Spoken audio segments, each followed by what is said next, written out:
this guy's garage. Like and subscribe.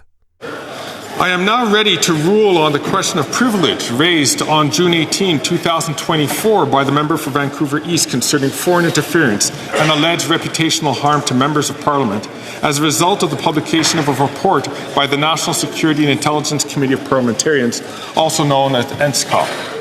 The report, tabled in the House on June 3, 2024, discussed the threat of foreign interference in Canada's democratic processes and institutions.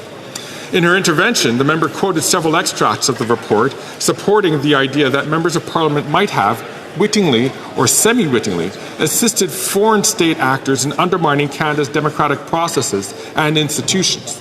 The fact that the report failed to disclose these members' identity raised questions and cast a pall over the entire House. As evidence to this, the member reported that on the street in front of Parliament, individuals were, and I quote, shouting, questioning, and jeering at members of Parliament about who the traitors might be, unquote.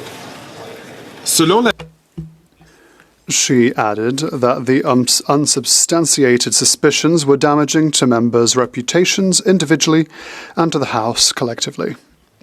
She concluded by arguing that these suspicions diminished members and the House's effectiveness and impeded their ability to carry out their parliamentary duties.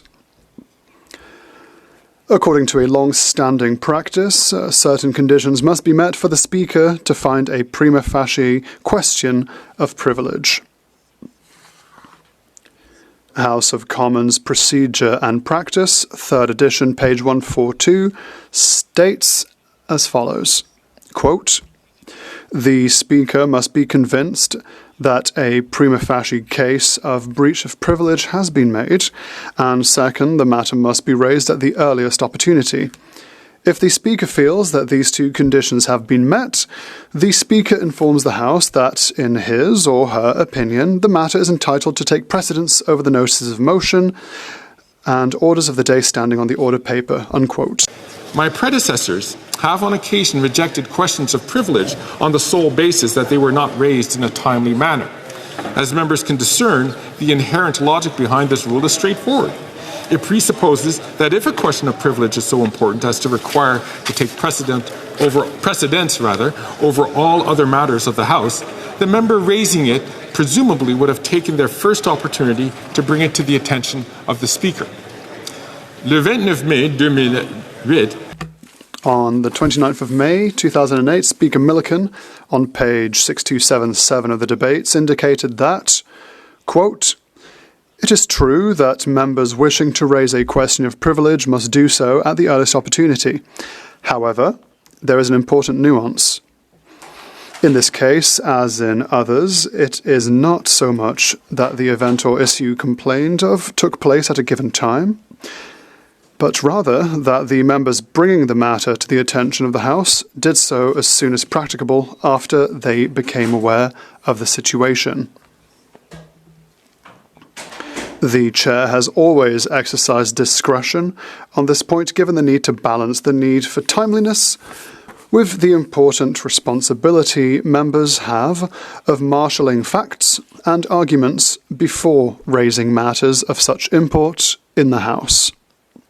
Unquote. I note that at least 2 sitting weeks passed between the release of the NSICOP report and the moment that this matter was raised with the Chair. The facts raised by the member in her arguments had become apparent well before her intervention. The Chair is of the view that the member for Vancouver East had prior opportunities to raise her concerns. As such, this question of privilege fails to meet one of the two conditions to find a prima facie question of privilege. Nevertheless, the Speaker would like to address the substantive element of this member's concern. The member argued that because the NSICOP report claimed that one or more members were working for a foreign entity but failed to name them, it raised suspicions about all 338 members, which impeded us all in our effectiveness in carrying out our parliamentary duties. I understand the point the member is trying to make. To find a prima facie question of privilege on substantive grounds, members must be able to demonstrate how an individual member or the House collectively has been interfered with in carrying out their functions. House of Commons Procedure and Practice, 3rd edition, at page 148, states, quote, "In deliberating upon a question of privilege, the Chair will take into account the extent to which the matter complained of infringed upon any member's ability to perform his or her parliamentary functions." Unquote. While a member should always take care to make this link when raising a question of privilege, it is not enough to assert it in some general way. The member must demonstrate concretely how they or the House were impeded in the discharge of their functions, and most important, that evidence exists as to the material interference. While I understand that findings presented in the NSICOP report are serious and appear to create suspicions about certain members, that in itself is not a basis to establish this question of privilege, that this question of privilege merits priority of consideration over all other House business. Furthermore, the Chair notes that the NSICOP report was made public in the interest of not only public disclosure, but also to assist members of Parliament in their understanding of the threat foreign political interference poses to our democratic institutions.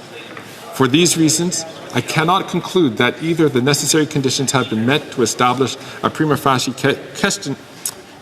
question of privilege on the matter raised by the member. I thank all members for their attention. And now, the Honourable Member from Hamilton Centre is rising on a point of order. Mr. Speaker, I rise today on a point of order regarding the ongoing failure and refusal of a witness to provide documents requested by the Standing Committee of the Access to Information, Privacy and Ethics. The committee, under Standing Order 122, has the authority to summons witnesses and compel the production of documents, rights that are essential to the functioning of Parliament as outlined in the Constitution Act of 1867. These powers are fundamental to our ability to conduct inquiries and obtain the truth, as noted in the House of Commons Procedure and Practice, 3rd edition, page 137.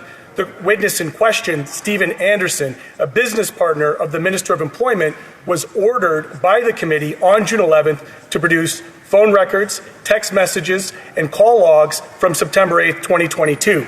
But he failed to comply. And despite his appearance on July 17th, Mr. Anderson provided non-responsive documents and refused to disclose the identity of the person referred to as Randy in key communications. This blatant disregard for the committee's orders violates Standing Order 108, Section 3, Subsection 8, which empowers committees to access documents relative to their inquiries. The committee extended the deadline to July 19th, yet Mr. Anderson continued to withhold the requested information. According to Standing Order 108, Section B, subsection 1, subsection B, when a witness refuses to comply, the committee may report the matter to the House, which then has the authority to enforce compliance. The committee has now done its part by adopting a motion on this matter. And as the House of Commons Procedure and Practice makes clear on page 138, when a witness resists a request for documents, it is up to the House to take appropriate action.